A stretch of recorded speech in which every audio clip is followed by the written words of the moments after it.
Welcome back, guys. Welcome back. We meet again. Welcome back.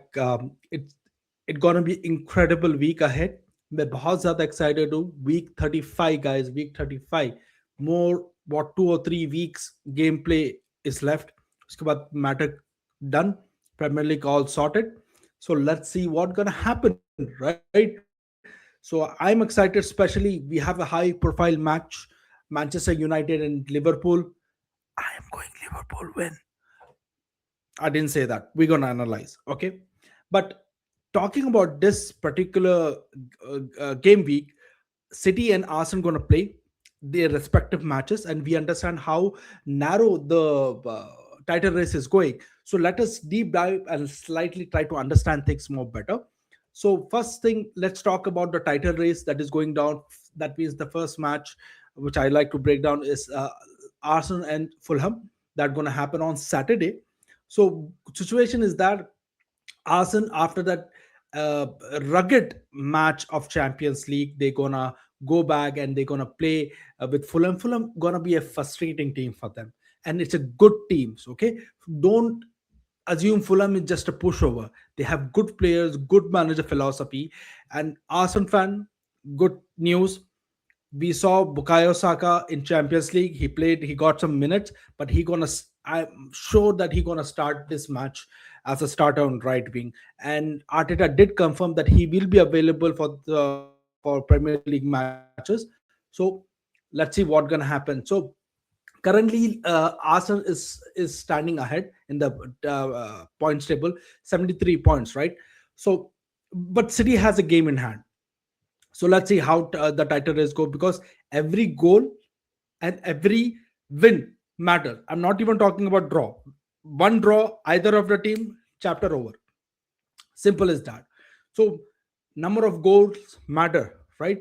Bukayo Saka is coming in. If you go back, the last Premier League win that Arsenal got was 1-0 with Newcastle, and Newcastle was very, very, very close in terms of scoring the goal. So let's see how they're gonna set up this time around, and I am looking forward for it for sure. So before we talk about Manchester United and Liverpool, which is famously known as Northwest Derby, right? The rivals. So let's keep that match for the last for as the last review. So let's quickly talk about Manchester City and Everton, the match gonna be on Monday, May 4th, right? So again, City is sitting on 70 points, and we know they have game in hand. And good thing is that Erling Haaland picked his form back on in terms of goal. He's he have the most goals, I think 24 goals right now, and Thiago is the second in the list, and Savinho is also third in the list. So there are two attackers from City that are top in the scoring chart. So watch out, what's gonna happen. So the thing is that the city gonna be g- the match gonna be in Goodison Park itself. Is gonna City gonna have a huge difficulty now. Remember, Everton is coming from two loss, right? So I'm not sure how City gonna respond. Good thing is that City don't have any matches to play now. The only thing that they are looking forward for is the final of FA Cup, okay, with the Chelsea. But apart from that, City is on track. The players will be well rested. I'm hoping for a great match over here. Let's see what's gonna happen, right? So for me, City scores here, and Arsenal also scores in Fulham, and both of respective matches they gonna win. And it's gonna come down how much goal difference they're gonna win with. So let's see what's gonna happen. So, and talking about champion teams, right? We talk about Arsenal and Manchester City. Let's talk about the Champions League qualification scrap that's going on, right? So the Everton. So currently Everton is taking on Tottenham, and uh, I am I'm looking at the stat, and the match will be at Villa Park, and the Villa lost the last match. They are still at 58 points, level with Manchester United, level with Liverpool. So it's gonna be an important match for them to win. If they lose against Tottenham, the Champions League spots, it's still they're gonna qualify. I'll be honest about it. This match is more important for Spurs to win than Aston Villa to lose. So Tottenham, if they lose this match, game over. Simple as that. Tottenham has to win this match, especially when Nottingham Forest went on a winning run and West Ham is winning and they won comprehensive their last match. So Spurs have no chance. They have to win. They got the win last time. They won 1-0 with that freakish goal. Not freakish goal, but it was a more like everyone running and trying to score something out, right? And huge news: Xavi is out of the competition. He got his ACL tore. Ho- I hope he comes back right around the World Cup, but things are not looking good. So maybe Xavi Simmons uh, will miss the World Cup as well. So it's gonna be huge, huge. And if Spurs want to save themselves from this disaster, they have to win this match. Simple as that. And let's see how things will turn up. And talking about the mid-table battle or relegation battles, right? So Leeds and Brentley, we know that the chapter is over, they are gone. So we have the first match that opens this week 35 is Leeds and Brentley. And I am hoping Leeds should go through. I'll keep this very short and simple. And talking about mid-table, let's talk about Newcastle and Brighton. Newcastle, uh, Anthony Gordon will be out due to hip injury for this match, and this match will be a very interesting match at St James Park. So remember, last match they lost again Arsenal. So this time around, Newcastle gonna push the boundary. So I'm going Newcastle in for this match and Leeds for the first opener of the match. Um, so these are the things. And between Brentford and West Ham, I'll keep it simple. West Ham has to win. If they miss things, things will be on. But Brentford is not a pushover team. They're gonna come hard. So I think Brentford gonna pull this off. West Ham gonna get a defeat, and Tottenham will win against Aston Villa. That's my prediction. Let's see how things will turn up. And we have Wolf and Sunderland. I'll keep it simple. Sunderland is doing well, so I believe Sunderland will get a point over here. They'll win it. And then we have Palace playing Bournemouth. Crystal Palace is in semi-final of Conference League, so I'm expecting most of the important players of Palace gonna rest. So I think this match will end up as a draw, but it's going to be slightly entertaining draw. So let's see. Kudos to Palace. Kudos to Nottingham Forest as well, and Aston Villa. These guys are doing well for their respective teams, and let's see what's going to happen in Europa League and Conference leagues. So, so Chelsea is taking on Forest, which is on May 4th, again Monday. So I'm assuming Chelsea will have a. Actually, this is going to be a draw. I think not even draw. Nottingham Forest will win. A caretaker manager gonna come in, and I'm not sure how kind of response they're gonna get from the player. So let's hope players receive them well, and we get this win out of this situation. But things looks difficult. So Nottingham Forest is. I am assuming Nottingham Forest gonna pull this off. So let's see. My predictions are shit all the time, so I don't know.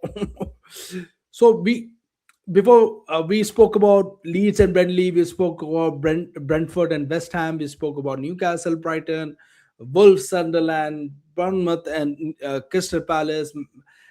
We spoke about Arsenal and Fulham, Aston Villa and Tottenham, Chelsea, Nottingham Forest, Everton, and Man City. Let go to my favorite batch, which I'm gonna do watch along for sure. Hopefully, so Northwest Derby, the rivals, the 20 league versus 20 league, right? This is the high stakes at it gets. So Manchester United is taking on Liverpool. The battle of third, I can call. If Liverpool wins, they're gonna move to third. If if Manchester wins, they're gonna remain at the third. I don't think there will be any draw in this particular, what you say. I don't see any draw over here. It gonna they We will find a definitely we're gonna find a winner. Both, remember, three teams are at 58 points: Manchester United, Liverpool, and my dear Aston Villa. And I am Breeze. So I am, again, fan in me will never gonna allow me to go against my club. Definitely, but I don't think Carrick's Manchester United gonna keep quiet. We're gonna see some goals. We're gonna see some haulers. We're gonna see some uh, stupid yellow cards. We're gonna see some um, blunders over here. But I'm hoping that my what do you say, my Liverpool should go ahead over here. Hopefully, then things gonna be interesting.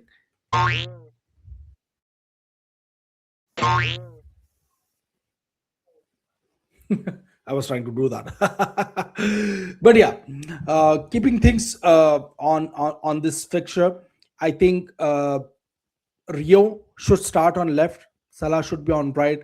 Front should be, as Ekitike is out of season. He got a really bad injury. I don't know how soon he gonna recover. Maybe 14-15 months. That's a very, he he injured his heel. He didn't tear his ACL. His hamstring is not injured. He tore his heel, the back heel of the foot. So that's a very painful injury itself. So let's see how things will pan out. And midfield battle is important, especially Bruno Fernandes is in red hot form. Stop that man, or else it will be too late. There are good shout out from regular fans, that lot of fans of Manchester United, that Bruno should get FA Player of the Year, rightly so. But Haaland will have a big say in that. Come on, you score 25 goals and you get ignored for Premier League Player of the Season. That's a tough. But Bruno is still doing a great job. So let's see how things gonna turn up. And again, uh, we gonna have there's no major misses on Manchester United send. There's only one big miss from Liverpool, which is Hugo Ekitike is not playing. And if you remember, Manchester United previous match, they won 2-1 against Brentford, and that was a very difficult match to win um, at Brentford. So they are coming with confidence. So does we recently beat Palace 3-1, and let's see how things will pan out. And I'm hopeful, though Bruno Fernandes has this freakish form going on with 19 assists so far. I'm hoping that we can pull this off and stop this rain and get back where we belong, on the top of the table, which we are. So let's see how things will turn up. And my player to watch out for Liverpool will be McAllister. Same goes with for Manchester United will be Casemiro. See, according to me, a CDM who doesn't been talked about, right? Whenever any match has happened, if the team won and you don't talk much about CDM, that means the one of the best player of that pitch was a CDM. Because CDM does that, right? He comes, he's like a cleaners. He will collect the things, he will recycle things, he will pass it on, will push forward the attack, he will come back and defend. So that's what CDM does. He has this position of mind on the football pitch. So Bruno again, he's brilliant for sure, but Casemiro will have a big say for sure. So let's see how things will turn up. and I am excited for it. And you guys stay tuned. We're gonna connect soon, and we're gonna have fun. Thank you. See you later. Go Liverpool, go!